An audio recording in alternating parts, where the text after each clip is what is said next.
गेगने ने 1968 में जो कम्युलेटिव उनकी लर्निंग थ्योरी थी, तो उसमें उन्होंने 8 टाइप्स बताए थे लर्निंग के, कि बच्चा किस तरीके से सीखता है। उनके अकॉर्डिंग जो उन्होंने हायरार्की बताई थी अपनी, कि सिंपल से वो कॉम्प्लेक्स की तरफ जाता है, उसके सिंपल से कॉम्प्लेक्स की ओर बढ़ता है। ये नहीं है कि पहले वो साधारण चीज़ सीखेगा उसके बाद जटिलता की ओर बढ़ता जाएगा। तो इसने 8 सिक्वेंस बताए थे। ये हमारा 2023 में क्वेश्चन पूछा गया था, सिक्वेंस सही पूछा गया था, इनका अरेंज करना था। तो गेगने ने बताया था वही कि 8 टाइप्स हैं इसके लर्निंग के, simple to more complex. First था सिग्नल लर्निंग, जहाँ पर एक बच्चा सिग्नल से सीखता है। जैसे इन्होंने उसका नाम दिया था क्लासिकल कंडीशनिंग। जैसे पैवलोव ने क्लासिकल कंडीशनिंग दी थी, जिसमें वो क्या था, एक डॉग को बार बार घंटी बजाता था, तो बार बार उसको रिहर्सल, इसी जो घंटी बार बार बजती थी तो डॉग के मुंह में लार आती थी।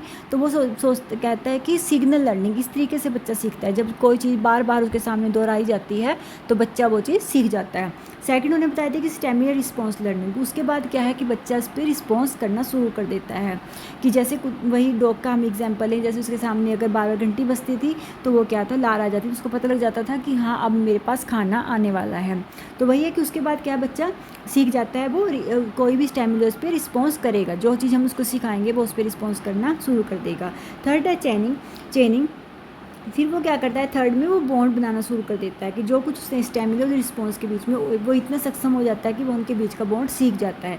ठीक है, कि उनमें क्या बॉन्ड है, क्या उनमें रिलेशन है, तो कनेक्ट करना शुरू कर देता है। उसके बाद था फोर्थ वर्बल एसोसिएशन, जहाँ पर वो हर चीज़ का वर्णन, मतलब कोई चीज़ को समझानी है तो वो क्या है कि अपनी भाषा से वो उस चीज़ को समझा सकता है, वर्बली वो उस चीज़ को बता सकता है।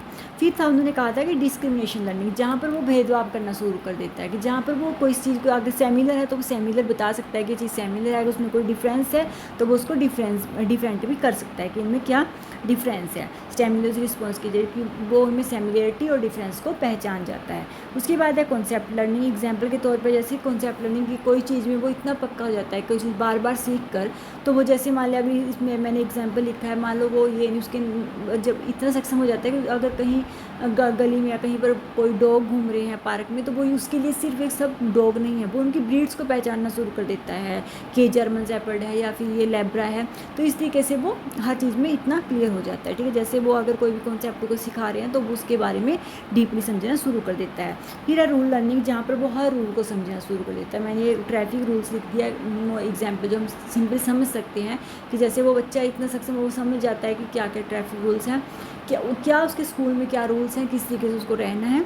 तो फिर 8th में उन्होंने बताया था प्रॉब्लम सॉल्विंग, जो कि हाईएस्ट लेवल माना जाता है लर्निंग का, कि जहाँ पर वो उसके सामने अगर कोई प्रॉब्लम आई भी, स्टडी से रिलेटेड हो चाहे कुछ भी रिलेटेड हो, तो वो उसको सॉल्व अच्छी तरीके से कर सकता है। तो ये रॉबर्ट गेगने ने अपने 8 टाइप्स बताए थे लर्निंग थ्योरी के। ठीक है, ये क्वेश्चन पूछा गया था 2023 में, जिसमें हमें सिक्वेंस को सही करना था कि किस अरेंज में बताया गया है। Thank you for watching my video.